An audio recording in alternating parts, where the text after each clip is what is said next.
Greetings of the day everyone. तो last time हमने बात की थी हडूप एडमिनिस्ट्रेशन की।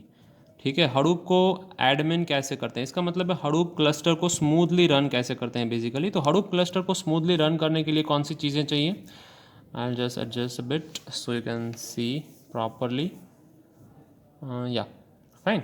तो ठीक है, उसके बाद आज के टॉपिक का नाम है बेंचमार्किंग हडूप क्लस्टर। अब बेंचमार्क का मतलब क्या होता है? बेंचमार्क एक ऐसी चीज़ है कि आप अपना फाइनल टेस्टिंग करने से पहले या फाइनल प्रोडक्ट अपलोड करने से पहले या फाइनल प्रोडक्ट एक्सपोजर करने से पहले आप उसके लिमिट्स चेक करते हैं बेसिकली। तो बेंचमार्किंग हडूप क्लस्टर का मतलब होता है हडूप की कुछ लिमिट्स चेक करना। ठीक है, तो is the cluster setup correctly, cluster correctly setup है? उसका बेस्ट आंसर क्या है? Run some jobs and confirm that you are getting the expected results. अगर आपको एक्सपेक्टेड रिजल्ट चाहिए तो आप चेक कर लीजिए।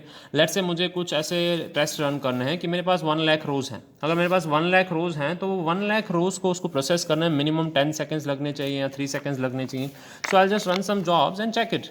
Okay, just a second, I just suggest this. या fine. So to get the best result, हम बेस्ट रिजल्ट लेने के लिए क्या करते हैं? Run a benchmark test. Benchmark test का मतलब है ऐसे कुछ टेस्ट अज्यूम करते हैं, ऐसे कुछ टेस्ट बनाते हैं। लेट्स से मुझे एक ऐसा एप्लीकेशन बनानी है जिसमें पर आवर, ठीक है, that application per hour gets 1 lakh rows या 1 लाख रोज़ ऑफ डेटा। इतना डेटा उसको मिलता है और उसको वो क्या करता है? प्रॉपरली एनालिसिस करता है। तो मैं क्या करूँगा? इतना डेटा जनरेट करूँगा बेंचमार्क टेस्ट के लिए। यहाँ 1,50,000 रोज़ जितना डेटा मैं जनरेट करूँगा, मैं चेक करूँगा कि हडूप इतना डेटा हैंडल कर पा रहा है, तो वो एक्चुअली में 1 लाख डेटा रोज़ इतना डेटा आराम से हैंडल कर पाएगा। उसमें उसको कितना टाइम लग रहा है, ये सब चीज़ें चेक करूँगा। ठीक है, तो हडूप मैप रिड्यूस को कैसे बेंचमार्क करते हैं? एक टेरासॉर्ट नाम का सॉर्टिंग आता है जिसमें आपको काफ़ी सारा डेटा दिया जाता है सिर्फ सॉर्टिंग के लिए। तो दे चेक इट कि how do you sort it using map reduce. आपको उसमें कम टाइम लगता है, ज़्यादा टाइम लगता है, ये चीज़ें चेक की जाती है। बाद में होता है कि test DFS IO। Test DFS IO नाम का टूल होता है, वो क्या करता है? इनपुट आउटपुट परफॉर्मेंस चेक करता है कि आप हडूप डिस्ट्रीब्यूटेड फाइल सिस्टम है, उसमें आप फाइल्स जब इनपुट करते हैं, आउटपुट करते हैं, तो आपको एक्सपेक्टेड रिजल्ट्स मिलते हैं कि नहीं मिलते हैं। ओके, सो कन्वीनियंट वे कौन सा है फाइल रीड या राइट करने में? In parallel systems. ओके, ये चेक करता है। एक मैप रिड्यूस बेंच नाम का प्रोग्राम होता है, MR बेंच।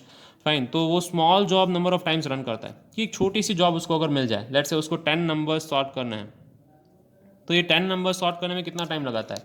उसको प्रॉपरली वो एड्रेस करता है कि नहीं करता है हमारा प्रोग्राम में? ठीक है, सो वो एक काउंटर पॉइंट है टेरासॉर्ट का। टेरासॉर्ट क्या है? एक बड़ा सा सॉर्टिंग एल्गोरिदम है जिसमें आपको काफ़ी सारे नंबर्स मिलते हैं, काफ़ी सारे, ढेर सारे numbers. You can think about at least 2 million numbers, 20 lakh rows या 10 लाख रोज़ जितनी होती हैं, उसको आप सॉर्टिंग करने का ट्राई करते हैं। ठीक है, उसका काउंटर पार्ट क्या है?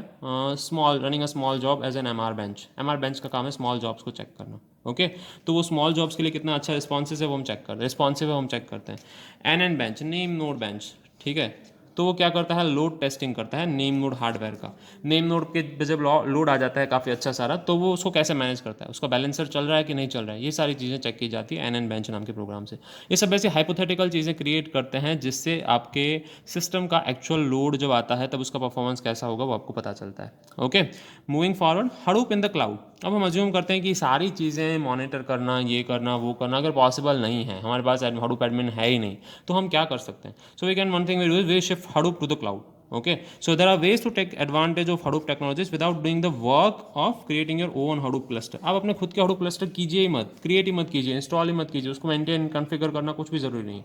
आपका सिंपल काम क्या है? Hadoop को क्लाउड में मूव कर दीजिए। ओके, कौन से ऑप्शन है? Elastic map reduce, Amazon cloud provide करता है। Google cloud data proc, Google provide करता है as the name suggest.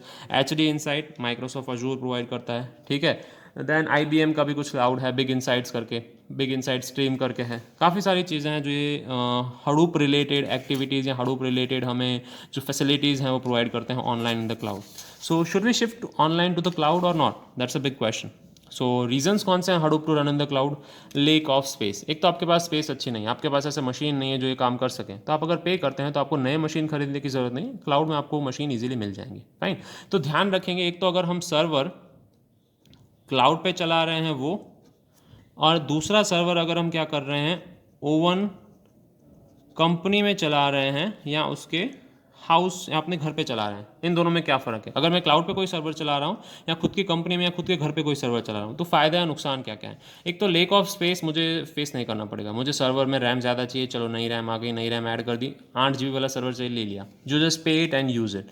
Flexible है, जब यूज़ करना है तब कर सकते हैं, नहीं करना है तब बंद कर सकते हैं। लेट्स से आपकी खुद की कंपनी है, सर्वर का लोड बढ़ गया, सर्वर में कुछ एरर आ गई, सर्वर बंद हो गया, तो आप सर्वर का लोड बढ़ गया तो सर्वर चालू नहीं रखेंगे। हम क्या कर देंगे, सर्वर को simply will shut it down. So अगर मुझे सर्वर को शट करना है तो मुझे घर पे या कंपनी पे जाना पड़ेगा। सिमिलर अगर आपका हडूप खुद का है तो आपको वहाँ पे ये फ्लेक्सिबिलिटी नहीं मिलेगी। आपको कभी ज़्यादा रैम चाहिए, कभी कम रैम चाहिए, कभी उसको ओपन करना है, कभी क्लोज करना है, हर बार आपको मैन्युअली चीज़ें करनी पड़ सकती है। आप कुछ भी शेड्यूल नहीं रख सकते हैं, जो आप क्लाउड में से आराम से कर सकते हैं। ठीक है, उसके नए यूजेज पैटर्न फाइंड करना। फाइन, सर्वर के नए यूजेज पैटर्न आपको क्लाउड आराम से दे सकता है। आपका सर्वर का लोड कभी ज़्यादा है, कभी कम है, उसके लिए आपको एक्सटर्नली चीज़ें चलाने की ज़रूरत नहीं है। यहाँ पे मेरा मैप प्रोड्यूस कब ज़्यादा चल रहा है, यान कब ज़्यादा यूज़ हो रहा है, कौन सा पार्ट ज़्यादा यूज़ हो रहा है, आई मीन रिसोर्स, ये सब चीज़ें मुझे खुद से एक्सटर्नली प्रोग्रामिंग करके मैनेज करनी पड़ेगी। अगर क्लाउड है तो क्लाउड में फ़ायदा क्या होगा, ये सारी चीज़ें बहुत ईजिली और आराम से मैनेज हो जाएगी। फाइन, फिर स्पीड ऑफ चेंज, आपको कुछ भी चीज़ें चेंज करनी है आप फटाफट चेंज कर सकते हैं। ऑपरेटिंग सिस्टम अच्छी नहीं लग रही, लेट्स से दूसरी ऑपरेटिंग सिस्टम पे शिफ्ट हो जाते हैं। फाइन, जैसे रैम को कम या बढ़ाना, रोम को ज़्यादा करना है बढ़ाना, ये सब चीज़ें आप इजीली कर सकते हैं। रिस्क आपका कम है, सारी सिक्योरिटी वगैरह कौन मैनेज करता है, क्लाउड कंपनीज मैनेज करती हैं। फोकस आप अपने बिजनेस पे ज़्यादा कर सकते हैं रादर देन एडमिनिस्ट्रेटिंग हडूप। कई बार हमारे पास ऐसे स्किल्ड रिसोर्सेज कम होते हैं कि अब जो हडूप को मैनेज करें। आप अपने बिजनेस में लेट्स से 8 to 10 पीपल हैं, सबको हडूप प्रोग्रामिंग आता है। Fine, so what you will do is your task is to manage your business. आपको फोकस उसमें शिफ्ट नहीं होता है। वर्ल्ड वाइड अवेलेबिलिटी, आप कहीं पे भी जाते हैं वहाँ से अवेलेबल करवा सकते हैं। आपको बार बार उस सेंटर पे आने की ज़रूरत नहीं है। Let's say you are going out for business deal, तो आप वहाँ से भी उस सर्वर को एक्सेस कर सकते हैं। Okay, data storage requirement change होती रहती हैं, जो सारी रिक्वायरमेंट्स क्लाउड पूरी करता है। क्लाउड प्रोवाइडर के खुद के फीचर्स होते हैं, ऑब्वियसली वो खुद कंपनी चला रहे हैं तो आपको अच्छे ही फीचर देंगे। आप घर पे सर्वर मैनेज करें, वहाँ पे सर्वर मैनेज करें, that's a very big difference. And capacity आप मैनेज नहीं कर सकते हैं, उससे कम्पीट नहीं कर सकते जो क्लाउड में होती है उससे। क्यों नहीं करना चाहिए? सिंप्लिसिटी, लेट्स से आपको बहुत छोटी सी एप्लीकेशन रन करनी है, आपका बिजनेस छोटा सा है, आप क्लाउड में हडूप चलाने के लिए जो कॉस्ट हैं वो मैनेज नहीं कर सकते हैं, बैर नहीं कर सकते, तो you should learn simply Hadoop and you should install it on your house hold और कंपनी। ठीक है, सो उसके लिए आपको सिंप्लिसिटी मिलेगी और ईज ऑफ एक्सेस मिलेगा, आपको एक्सपेंस ज़्यादा नहीं होंगे। हाई लेवल्स ऑफ कंट्रोल, आप कंट्रोल खुद कर सकते हैं। कई चीज़ें ऐसी होती हैं जो छोटी छोटी होती हैं और ऐसे ऑप्शन क्लाउड प्रोवाइड नहीं करता है। मे बी आपको रेप्लिकेशन फैक्टर चेंज करना है तो मे बी क्लाउड में करना ईजी होगा, पर आपको हडूप का पाथ चेंज करना है या कैसे हडूप बिहेव करता है जब रेप्लिकेशन फैक्टर से ज़्यादा रेप्लिकेशन क्रिएट हो जाते हैं, वो आपके कंट्रोल में नहीं होता है। ठीक है, लेट्स से आपने रेप्लिकेशन फैक्टर 3 क्रिएट किया, तो जो रेप्लिकेशन फैक्टर ज़्यादा है कुछ फाइल्स में, वो फाइल्स आपको डिलीट करनी है क्योंकि आप अपना स्टोरेज का यूजेज बढ़ाना नहीं चाहते हैं, उससे आपके पैसे बढ़ जाएंगे। फाइन, तो ये सब चीज़ें पॉसिबल नहीं है। हाई लेवल ऑफ कंट्रोल चाहिए, खुद ही कंट्रोल करना है उसको, तो आपको एक ही चीज़ है कि आप अपने ऑफिस या घर पे इंस्टॉल करें। यूनिक हार्डवेयर नीड्स, आपकी हार्डवेयर नीड्स में वो बहुत यूनिक है। आपको लेट्स से जब आप 4 GB रैम की बात करते हैं या 8 GB रैम की बात करते हैं, तो यहाँ पे 2 GB ऑफ GPU इनफ है। GPU यानी ग्राफिक्स कार्ड का प्रोसेसिंग यूनिट आता है, वो इनफ है। ठीक है, ये आपकी चीज़ें फास्ट कर देता है। पर अगर आपको चाहिए कि मेरी रैम भी 8 GB है, पर मेरा जो GPU है वो कितने का चाहिए, मुझे 16 GB का चाहिए, तो ऐसी अटपटी हार्डवेयर नीड्स है वो नॉर्मल जो क्लाउड प्रोवाइडर्स हैं वो सर्व नहीं कर सकते हैं। So what you will do is you will install it on your own server या you will manage your own server. Just a second, yeah, I hope it is visible now properly. And last thing, saving money. You are obviously saving a lot of money because you cannot afford this if you are a small company. Okay, and then last thing is security. Do you think Hadoop is secure in the cloud? There are so many clouds, hybrid cloud, private cloud. You are sharing your data with any other cloud providers. ठीक है, एक ही server पे दो अलग अलग cloud providers का data है, तो हो सकता है वो somehow they can breach into your data and access it maybe. Fine, geographic locations के काफ़ी सारे प्रॉब्लम्स होते हैं, जो कि जो कंपनियां यूके में हैं, तो यूके में ऐसा रूल है कि अगर आप यूके की कंपनी है तो आपका डेटा यूके से बाहर नहीं जाना चाहिए। So when you are storing it on AWS Amazon server, तो अमेजॉन सर्वर हो सकता है कि वो ऑस्ट्रेलिया में हो, इंडिया में हो या कहीं पे भी हो। ठीक है, तो आप अपनी कंपनी के रूल्स या अपने कंट्री के रूल्स ब्रीच कर रहे हैं, तो उससे आप कौन लड़ेगा? ठीक है, तो सिक्योरिटी रिलेटेड काफ़ी सारे इशूज़ हैं जो आंसरेबल नहीं है। ठीक है, they are very complex issues. All companies say that they are solving this issues, but whom we can trust, it's up to us. Fine, so there are reasons to run the Hadoop in the cloud and there are reasons not to run Hadoop in the cloud. So we'll talk about this much only for security reasons.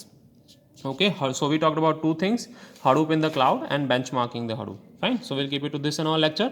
हमारा second lecture यहाँ पे complete करते हैं. Next time जब मिलेंगे तब हम बात करेंगे अपने नेक्स्ट लेक्चर के बारे में, no sequel databases. Okay, have a good day.